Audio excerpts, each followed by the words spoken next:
Around 760 BC, Jonah became a prophet of God. A prophet is a messenger that God appoints to share a message about his will in the future.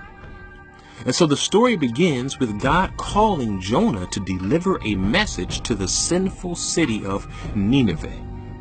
But Jonah, he doesn't want to preach to Nineveh, so he decides to run away from this calling, and he decides to go in the opposite direction of where God wants him to go. And so he gets on a random boat with people he doesn't even know, and he sails away. Well, you can't run away from God. So God sends a huge storm, and the boat is about to sink.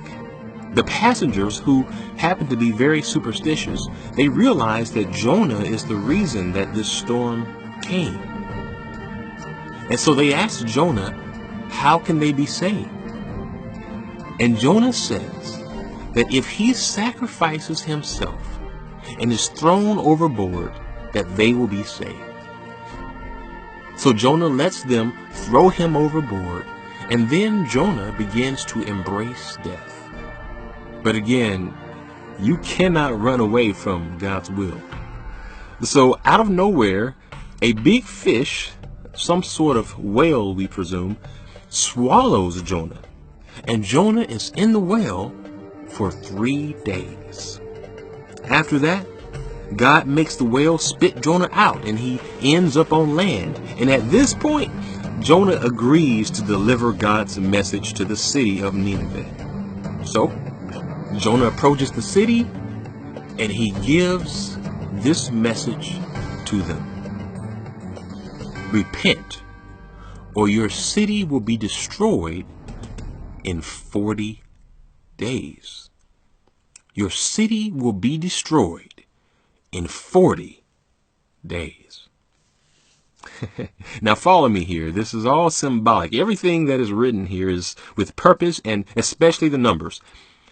So that's all he says. He goes to the city and he says to them, repent. Basically, he says, listen to me, or your city will be destroyed in 40 days.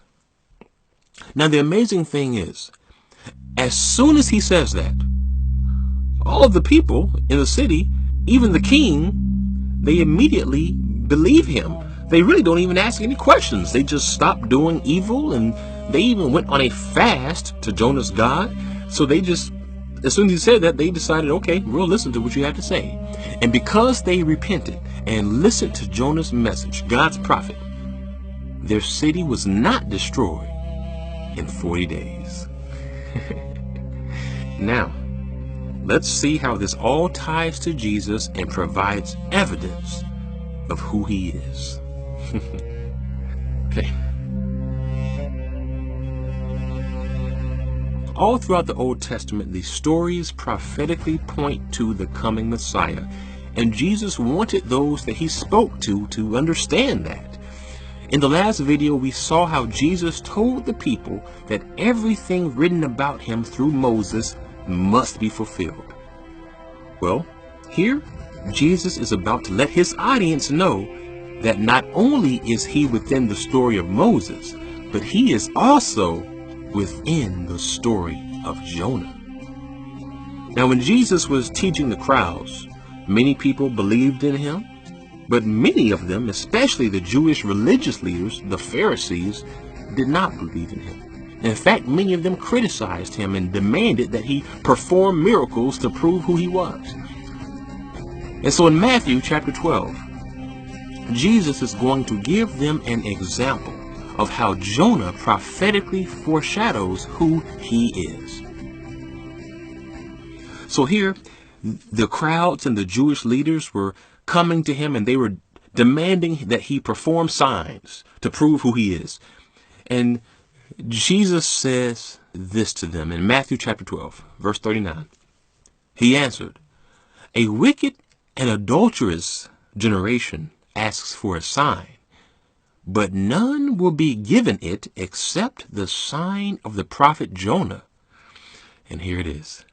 "For as Jonah was 3 days and 3 nights in the belly of a huge fish, so the Son of Man will be 3 days and 3 nights in the heart of the earth.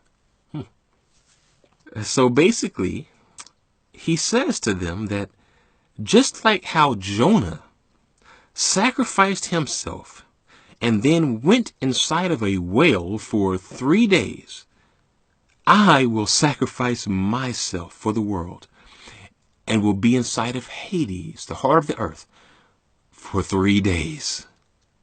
And on the 3rd day, just like how God raised Jonah out of the fish, God will raise me out of the grave. Wow. He tells them that will be the greatest sign that they will ever see. When he, on the 3rd day, comes out as Jonah did. So when we look at the story of Jonah, really, Jesus is really just all over the story of Jonah.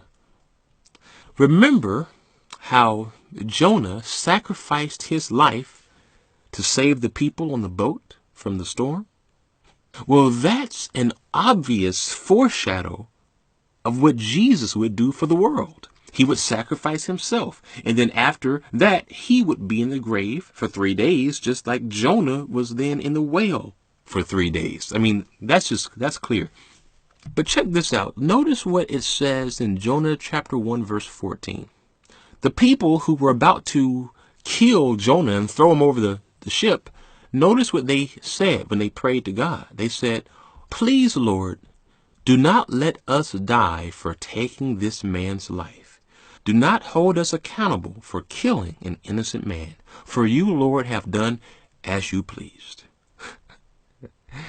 That sounds kind of familiar, probably, because just like how they asked for forgiveness before killing an innocent man, Jesus asked God to forgive his killers before killing him, an innocent man.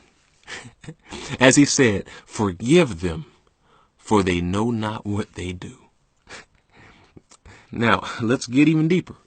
When Jonah was in the whale, he prayed to God. And notice what he said in his prayer. "I called out to the Lord out of my distress, and he answered me. Out of the belly of Sheol I cried, and you heard my voice." Now this right here is amazing, because we know that Jonah was in a whale for 3 days, but here in this prayer, he says that he is in Sheol, which is the realm of the dead. So here we have a direct reference from Jonah himself that his 3 days in the whale is a parallel of someone being in the realm of the dead for 3 days. And this is why Jesus said that for 3 days I will be in the heart of the earth, the realm of the dead.